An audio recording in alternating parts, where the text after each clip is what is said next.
everybody, and welcome back to the Griffin+Spalding Chamber of Commerce podcast. We have a very cool guest with us today. And we're in a new setting. Are we in a new setting? Yeah, we are. Yeah, this is the new secret studio of the podcast. It is top secret. Yeah, undisclosed location. Sometimes we don't even tell people where they're supposed to go. It's that secret. But they find it anyways. Who are you? I'm Dylan Blastingame. Jontavius Jones. I'm Jen Stewart. And I'm Cindy Jones. Cindy is our special guest today. She sure is. She is I'm the president and CEO of the chamber. the president, We finally made it. We have the top of the top here with us today. the head person. Welcome. Thank you. So how did you get to Griffin? We like to ask that question because some people are from here and some people aren't. Well, my parents lived in Griffin, and so I was born here, went to school here, raised here, have never moved away. Nice. Yeah. Obviously you like it here. Yeah, or I just can't find my way out of the bag. Either way. How'd you get started with the chamber? Got started with the Chamber of Commerce many years ago. I worked for Skipper Burns in his private company. He owned his own business, and after he sold that business, I left for a little while and worked for someone else. And when I was looking for a new position, I called Skipper to see if he knew anybody that was hiring, and he happened to be the executive director at the time of the chamber. And he said, "Hey, I've got somebody that is actually moving on to go work somewhere else. Come in and let's talk." And so I came in, and it was just a very neat situation to work. So I did a lot of meeting notices. Back in the day, we had automatic typewriters, and a lot of telephone calls and typing, and a lot of postage happening. Everything was print. I created the first website for the chamber in Publisher. How fun. And published it through MindSpring with dial-up internet. That's so amazing. That's how long I've been with the chamber. Our offices were located up next to where Tim's Country Cooking is now, next to the old theater building, in that little short building. So we were kind of in that middle of that curve for many years. This is my 33rd year at the chamber. Wow. So about 8 years ago, after Bonnie Frogner retired, I applied and was hired as the president.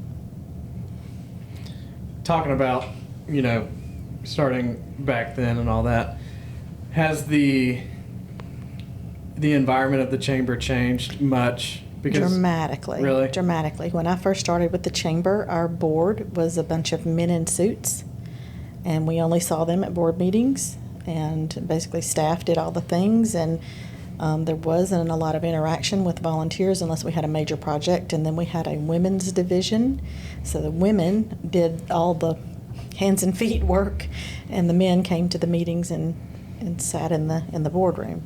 So things have really dramatically changed, not just with technology changing. So a lot of our things are now online. We have a great website. Most of our payments and things happen electronically now. So a lot of things have changed. A lot of our busy work has switched into action work, and so that's really amazing. And I think there's a lot more personal interaction between the members. We're visible more. We get to interact with them more, and yeah, there's been a big change. That's wild to think about. Yeah. I couldn't imagine that. Yeah. Now you guys get to be hands and feet too. Absolutely. That's right. So you all are all ambassadors or board members now, so that's amazing. We appreciate all the work that y'all do. That makes us what a great chamber. I really think it does. And like I said before, we didn't have that host of volunteers. So I think it's great that we've built that, and we have so much input into our chamber. It really molds us into what we are. Speaking of events, was there an event y'all used to do that don't do anymore that you miss, or? Yeah, we used to have, we were actually talking about it earlier today at one of our other fundraiser meetings. We used to do a silent auction event that was called our Spring Gala. that was held at someone's home, like some of the beautiful historical homes. We would have it out in their yard and rent a big tent. We had to rent tables and bring in the caterer and the bartender and all the things, but it was a silent and live auction, and ticket holders had a chance to win cash, so it was a reverse raffle. So the last few people on the board would get to say whether they wanted to split the pot or say, no, I want it all. And so you would draw another name and say, okay, now the last 3 people, do y'all want to split the pot? So we had many times that people would get down to the last 2 and they both win $5,000 apiece, or one person is the holdout and they win a car or win the cash. So it kind of got more expensive to host that event than the money we were making off the event. But now we've got a lot of event venue opportunities that we didn't have then, so it could be time to refresh some of those things. But we have brought in new, interesting fundraisers that we do now that are lots of fun and educational and involve a lot of the community now. So I think we've done a lot of things like that instead of just a private fundraiser. Yeah. It's a more experiential thing in town. So Nice. And have a new one in the works as well. well, yeah, we have 2 big deal things coming up. So we have our cemetery ramble that's coming up October the 18th. Tickets are live now for that, so that's really exciting, where the residents of the cemetery get to come to life and tell their story. It's not a scary experience. It's a very educational, respectful experience with people in costume and things like that. And that's open to the public. It's not just chamber members or businesses. Anybody can come. And then our next fundraising event is called Sleigh the Runway. That's November the 8th. And that's going to be held at the chamber offices, where businesses can sponsor a model to go to the Christian Women's Center, and they purchased an outfit, and they wear that outfit. Thrifty by Design is part of the name of the event, where we're going to be thrifty, but then funds raised will help us to sponsor some kids that are on the Angel Tree from Manna from Above. So some of the kids that are less fortunate may be able to have a better Christmas from this event. So we're hoping that that'll be a good success, and next year we'll be looking for a larger venue. Nice. I think it's a good example of what the chamber does. So you mentioned like 5 organizations involved in that one Sleigh the Runway. You got the Christian Women's Center, you have Manna from Above, you have local businesses sponsoring, you have the chamber hosting. So that, in my experience, we want to give back, yeah. It's giving back, and it's also involving a community of people that wouldn't maybe otherwise talk to each other. And that is one of our core values, is connection. So we like it when it really makes us happy, makes our heart happy when we see business members making a connection and doing something on their own. But when we can bring things together into the same room and connect that really is a purposeful event. Yeah, that's Absolutely. exciting. I'm excited for that one. You want to be a model? We could find you a sponsor. We'll take it offline. You Jontavius said can he'd be keep your model. outfit. Yeah. Jontavius, would you model for us? I heard today that Santa may make an appearance at this event. So, naughty or nice, he's going to be making a list. I'll think about it. Okay. That means yes, I think. So can you tell us a little bit about the chamber, like as an organization? Certainly. A lot of folks think because we're in a city building, or our email actually says City of Griffin on it, It does. that we are city employees or a city organization, but we're actually not. We're a 501c6 organization, which means we're a not-for-profit, not necessarily a non-profit, but we're not-for-profit organization, and we're governed by a board of directors. We have 20 directors on our board that sets the policies and procedures of the chamber, and then I do manage the day-to-day operations. But we are not government subsidized. Interesting. Yes, we're 100% funded by membership dues, business dues, and fundraising events. Awesome. What's your biggest fundraising event of the year? Our golf tournament's probably the most profitable event, and that's usually in May every year. But we didn't want to put all of our eggs in one basket. We kind of learned that from the silent auction thing we used to do years ago, is you try to do this big one-off event, and then when it starts to decline, now you've got to recreate the wheel and come up with something else. So that's why we do all these different things throughout the year, so that if one event isn't as successful financially, but it's a good event to host, then the other one will pick up the difference. So Yeah. Well, it makes sense to have other things going on throughout the year. That way it's not just kind of silent until May comes back around. Right, You know what I mean? and like I said, while people are purchasing tickets and while people are participating, then we'll keep going down that path. As things change or it starts to lose interest, then it's time for us to redirect and find something new. Mhm. Awesome. So do you have any other community involvement besides the chamber? Yeah, I'm a member of the Griffin Daybreak Rotary Club. So we meet on Wednesday mornings at 7:30 in the morning. The Cool Kids Club. We have a wonderful breakfast at Home 2 Suites Yep. at the hotel, and we bring in speakers and things like that. And we do a lot of community service projects and volunteer for things and contribute to other organizations. So that's kind of where the dues for that goes back into the community. And then, of course, I'm active in my church. I've been married 37 years and have 2 grown children. One is in the military and one lives in Meansville here, works for a gas company, and I have 2 grandchildren that just are the light of my life. Aw. How old are they? One's about to be 6 next week, and the other one is 2.5. Nice. So lots of fun. Yeah. Lots of fun. Get to do all that kid stuff and then send them Yes. home. I got pictures. I'll show you pictures. All right. Yeah. Since We'll you have to asked, do I that have for these sure. pictures. No wallet cards. Dylan has pictures of his spider, and I have pictures of my grandkids. Yeah. Yeah.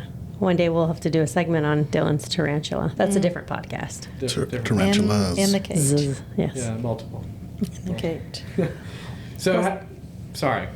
Go ahead. When were you promoted to the position that you're in now? It's been about 8 years now Okay. that Bonnie Frogner retired, and at that point, I was the sole employee of the chamber. So Wow. I was by myself for about 3 months. Wow. Doing events and the business after hours and the normal things that we do. I was all by myself, and then I begged and I said, okay, it's time. I need to hire somebody, and so I found Allison, and she has been such a breath of fresh air. She's really brought a great energy to the chamber, and just a wonderful addition. She loves people. People love her. She's very high energy. And then Wanda came along, and just her smile and the way she greets people is always welcoming. And I knew we had a really good team, and we have been a team now for the past 7 or 8 years. Yeah. Wow. So before that, do you think it was just Miss Bonnie and you because there wasn't as much going on? Or? We've had 3 employees for a while, Gotcha. but different ones would leave and come. But yeah, there at the end, it was just me and Bonnie, and then when Bonnie retired, it was like, oh, Just here we you. go. Yeah, yeah.